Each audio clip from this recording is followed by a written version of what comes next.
दोस्तों, आपको मेरा नमस्कार। और आज मैं जो आपको बताना चाहती हूँ वो मैं एक सच्ची घटना वो मैं आपको सुनाना चाहती हूँ।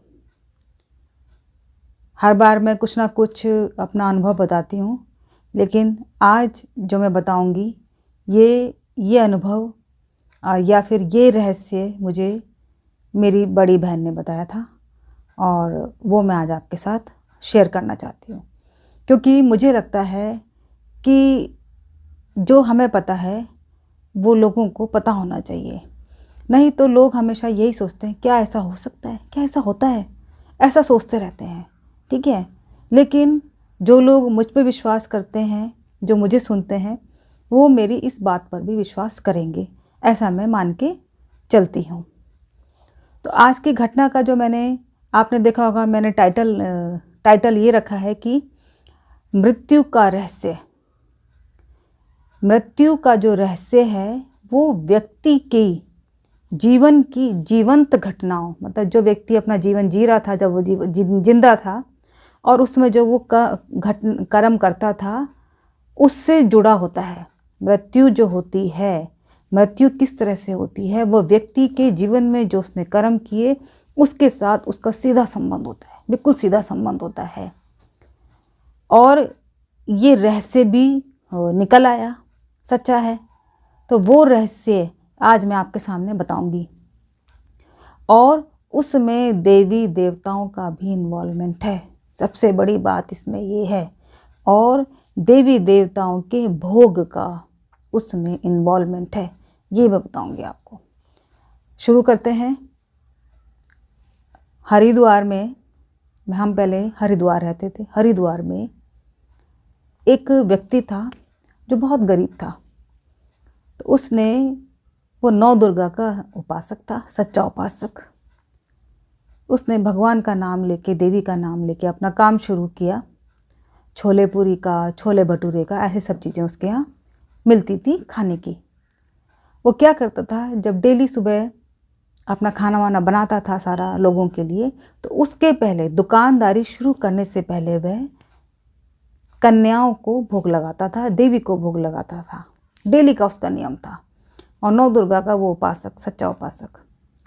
और जब नौ दुर्गा आती थी तो पूरे पूरे दिन भंडारा चलता था। नौ दुर्गा कुंवारी कन्याओं को, गरीबों को खूब खाना खिलाता था।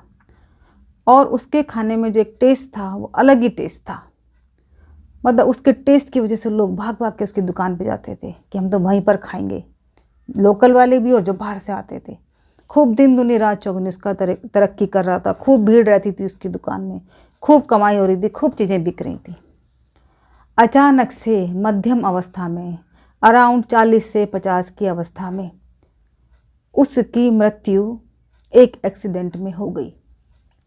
पेपर में न्यूज़ आई, तो हमने पेपर में न्यूज़ पढ़ी तो पता चला कि उसके स्कूटर के आगे एक सूअर आ गया था।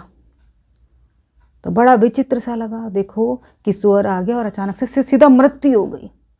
मतलब उसको बचने का मौका ही नहीं मिला, सीधा मृत्यु हो गई। बड़ी बात है। एक स्कूटर से एक्सीडेंट में ज़्यादातर लोग, 90% केसेस में लोग बच जाते हैं, हाथ पैर टूट जाता है, जीवन रह जाता है, लेकिन मृत्यु हो गई, बहुत बड़ी बात है। तो उसके बाद जब उसकी मृत्यु हो गई तो दुकान घर वालों ने संभाली, लेकिन वो टेस्ट कभी नहीं आ पाया उसके खाने में, जो वो उस समय टेस्ट था। धीरे धीरे करते करते उसकी बिक्री घटती चली गई, दुकानदारी का कदम ख़त्म होती चली गई, क्योंकि अब घर वालों ने संभाल ली भाई उसके मरने के बाद। तो अब क्या हुआ, बड़ा विचित्र लगा।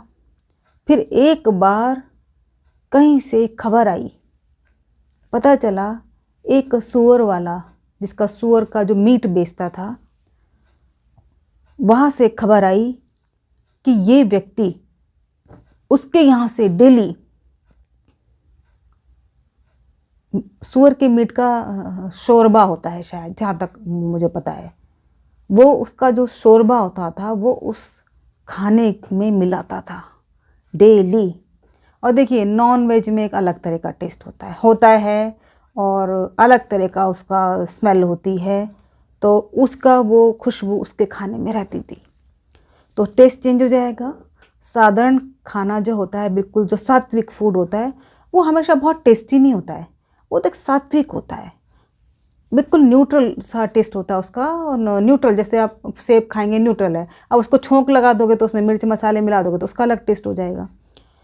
तो पता चला, उसने कहा कि वो आता ही नहीं है वो मेरे पास। तो पता चला कि वो उसके यहाँ से शोरबा, सुअर का शोरबा उसमें खाने में डालता था। तो अब देखिए, वो 9 दुर्गा को भी वही भोग लगाता था। देखिए, जिन जगहों पर देवी देवताओं को नॉनवेज का भोग लगाया जाता है वो तो अलग कहानियाँ हैं, क्योंकि जो देवता नॉनवेज ही पसंद करते हैं उनको तो नॉनवेज का ही भोग लगाया जाएगा। लेकिन जो देवी देवता सात्विक हैं उनको तो सात्विक भोग ही लगाया जाएगा। अब आप देखिए, कितना बड़ा न्यूज़ आई पेपर में कि वो वहाँ से लेकर उसको उसमें खाने में मिलाता था और उस खाने को सबको खिलाता था और भोग लगाता था। अब देखिए, उन्होंने मुझे बताया कि देख, उसकी मृत्यु सूअर के आने से हुई। तो उन्होंने मुझे कहा कि आभा, मैं हमेशा सोचती थी कि इस व्यक्ति, ये इतना अच्छा था, सब कुछ ठीक था, इतना दान पुण्य करता था, तो इसकी मृत्यु ऐसे क्यों हुई? अचानक से, यंग जवान अवस्था में अचानक से ही चला गया। मैं बहुत सोचती थी कि भाई ऐसा क्यों हुआ। तो उन्होंने मुझे कहा कि देखो आभा, ऐसा हुआ, ये था इसका रहस्य। तो हर चीज़ के पीछे रहस्य है, हर चीज़ के पीछे रहस्य है। इसलिए कहते हैं कभी धोखा मत करो, क्योंकि धोखे का वजूद ही नहीं है। धोखा तो मिट्टी के ढेर जैसा है, रेत के ढेर जैसा। एक पैर लगा दिया तो सारा का सारा गिर जाएगा। इसलिए कभी भी किसी के साथ धोखा ना करें, चाहे वो देवी देवता हैं, चाहे कोई भी है, ढकोसला ना करें, ठीक है। और बस इस तरह से तो कभी ना करें। बहुत बड़ी बात है, रहस्य है, मैंने आपके साथ शेयर किया है। मुझे नहीं पता आपको कैसा लगा होगा, लेकिन सच्ची घटना है। तो इसीलिए कभी भी देवी देवताओं के साथ खिलवाड़ ना करें। बड़ी शक्तियाँ हैं, बड़ी शक्तियाँ हैं। 1 मिनट में आदमी ऊपर और 1 मिनट में फिर नीचे भी चला जाता है, ठीक है। और कभी कोई सोच भी नहीं पाएगा कि ऐसा क्यों हुआ। और मुझे लगता है आज तक उसके घर वाले कभी सोच ही नहीं पाए होंगे ये चीज़ को कि ऐसा है। मुझे ऐसा लगता है आज भी कि उसके घर वाले कभी सोच ही नहीं पाए होंगे, ठीक है। अब व्यक्ति है, सोच ले, उसके दिमाग की था है, भगवान ने दिया है, अनंत है। तो बस मैं यही कहना चाहती हूँ कि कम से कम किसके हाथ ढकोसला ना करें, धोखा ना दें किसी को। धन्यवाद।